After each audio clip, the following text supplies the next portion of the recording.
क्योंकि आपको कंफर्म नहीं है कि आप कौन सी शिफ्ट में हार्ड था, कौन सा इजी था।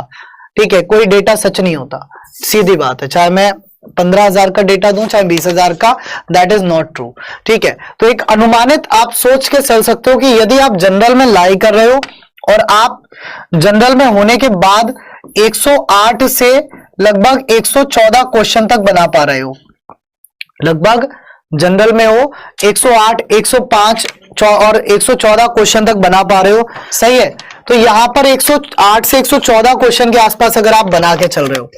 अगर मैं ईडब्ल्यूएस की बात करूं ना, तो ये वही है, ईडब्ल्यूएस में अगर आप 100 से 105, सेम चीज आपके लिए ओबीसी में है 100 से 105, ये अलग नहीं है। अगर आप इतने क्वेश्चन बना के चल रहे हो दोनों के लिए, क्योंकि दोनों की समान हो सकती है, हो सकता है ईडब्ल्यूएस की ओबीसी से कम आए, लेकिन ओबीसी से ऊपर नहीं आएगी ईडब्ल्यूएस की, ये भी कंफर्म है। ओबीसी थोड़ा सा अपर हैंड लेके जाएगा। वही यदि मैं एससी की बात करूं, आप 93 क्वेश्चन से अगर 98 क्वेश्चन के बीच में हो, आप बिल्कुल सेफ स्कोर पे चल रहे हो।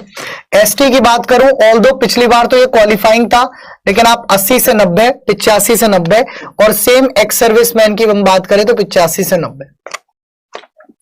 भाई जितनी वैकेंसी होती है उसी हिसाब से कैंडिडेट होते हैं, ऐसा नहीं है कि वैकेंसी कम है कैंडिडेट ज्यादा है। ठीक है, इतना ही लगभग ये आपका बैठेगा।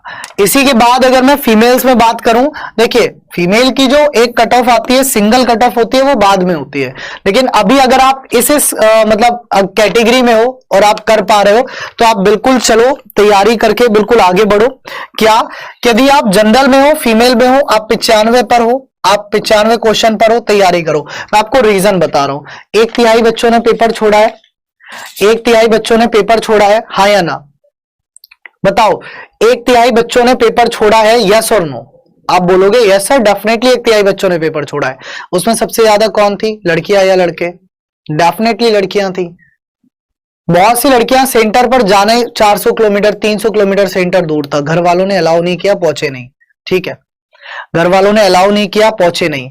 इसको मैं और 95 की जगह मैं इसको यही बोलना चाहूंगा 90 से 95, मैं इसको यही बोलना चाहूंगा 90 से 95 क्वेश्चन, एग्जैक्टली 95 नहीं, 90 से 95 क्वेश्चन के बीच में कहीं भी रह सकता है, ऊपर नीचे भी रह सकता है, सिंपल सी बात है। तो लड़कियों की कट ऑफ इतनी ज्यादा हाई नहीं जाएगी जितनी ज्यादा और सोच के बैठे हो आप लोग, सिंपल सा। ठीक है, ये बात कर रहा हूं मैं पहली कट ऑफ की। फाइनल कट ऑफ कितनी जाएगी वो तो अभी पता चलेगा फिजिकल के बाद, कि फिजिकल कितनों का क्वालिफाई हो रहा है। ठीक है, ईडब्ल्यूएस में भी अगर आप गर्ल्स पे हो, है ना, और आप 88 से 92 क्वेश्चन के आसपास बैठ रहे हैं, आप दौड़ शुरू करो आराम से।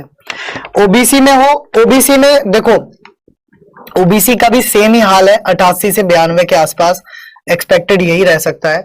एससी एसटी एक्स सर्विसमैन अगर आप क्वालिफाइंग भी कर रहे हो, क्योंकि पिछली बार भी यही हुआ था कि लड़कियां ढूंढे से नहीं मिल रही थी, लड़कियां ढूंढे से नहीं मिल रही थी, यानी कि आप 35% क्राइटेरिया और 50% क्राइटेरिया अगर आप क्वालिफाई कर रहे हो, आप भैया तैयार हो जाओ कि आपको रेस तो लगानी है। आप भैया तैयार हो जाओ कि आपको रेस तो लगानी ही लगानी है, डैम श्योर। ठीक है, फाइनल कट ऑफ जो आती है वो आती है आपके फिजिकल वगैरह इन सब चीजों के बाद आती है। ठीक है, तो उसमें बहुत अंतर आएगा, ये श्योर बात।